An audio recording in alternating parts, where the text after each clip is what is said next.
Hi, I'm Mark from eReplacementParts.com. In this video, I'm going to show you how to install a new bushing housing assembly on a Ryobi trimmer. The bushing housing assembly is a critical part of your string trimmer. It mounts to the trimmer's shaft and accepts the cable. It also has the mounting locations for the guard. It contains the bushings so that the shaft can rotate, and the shaft itself where the trimmer head mounts.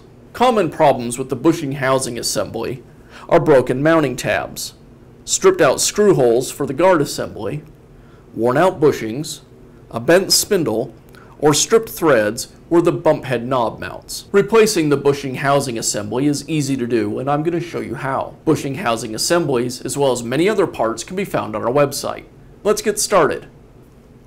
I'll begin by removing the bump head knob and the spool.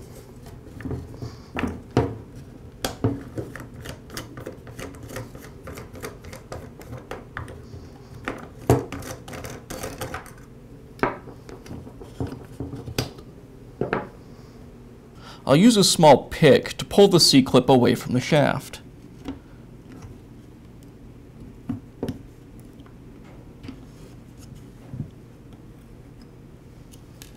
Now I'll remove the plunger and the plunger spring. Now I'll remove the E-clip, the slider, and the two slider springs. I'll use a pair of split ring pliers to do that.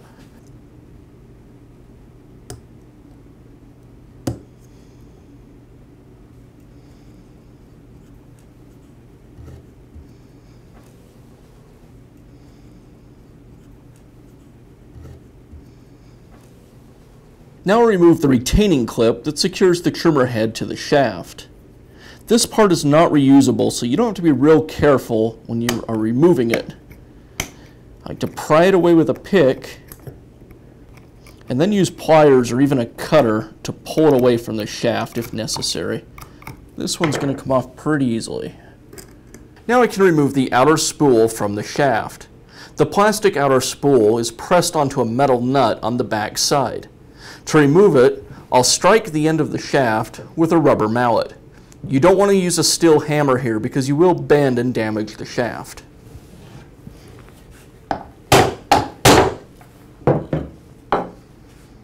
Now I'll remove the bushing housing assembly. First I'll remove the guard, then the retaining clamp, and the anti-rotation screw.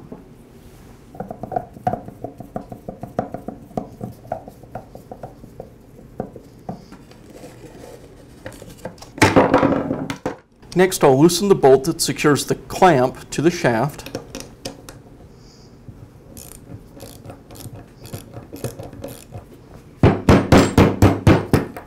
Now remove the anti-rotation screw and separate the bushing housing assembly from the shaft.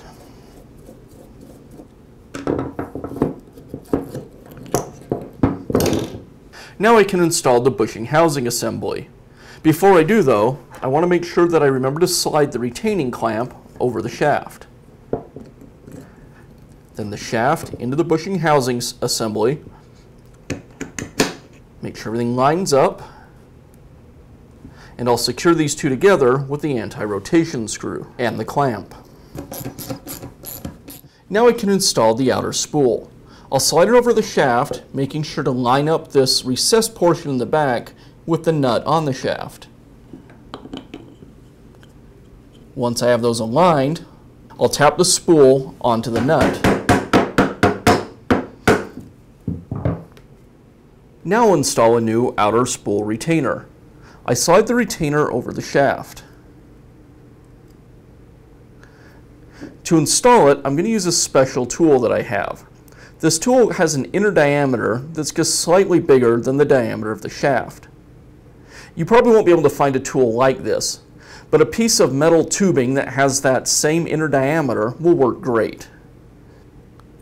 I slide the tubing over the shaft and then tap the retainer into place.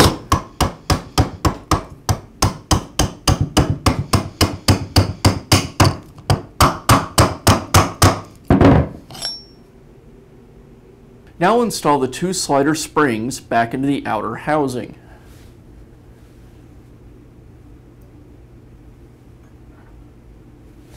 Now the slider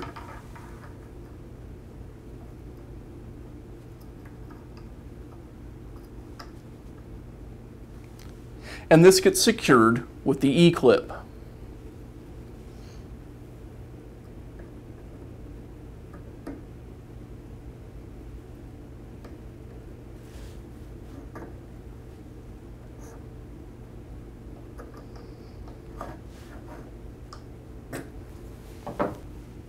Now install the plunger spring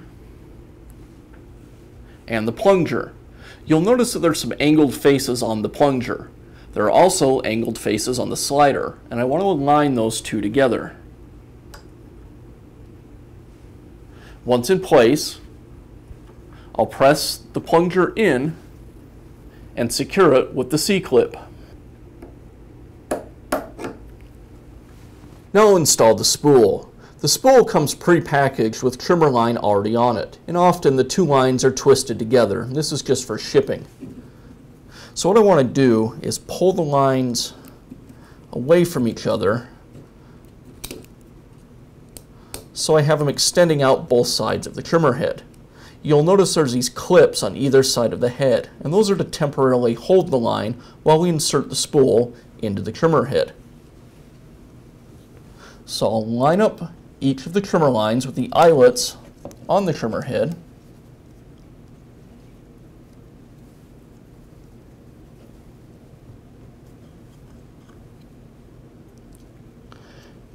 And then slide the head over the shaft. Once in place, I'll give a tug on the lines, and that's to pull them away from those temporary clips. And now I'll secure the spool with the bump head knob. Because of the spring on the knob, you'll need to press in as you secure it.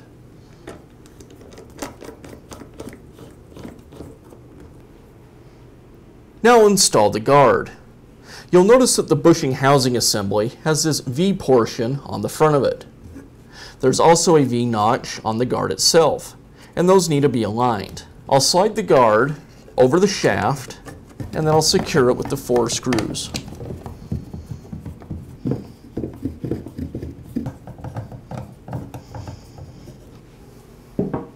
And that's how easy it is to replace the bushing housing assembly on your Ryobi trimmer. If you found this video helpful, be sure to give us a thumbs up and leave a comment.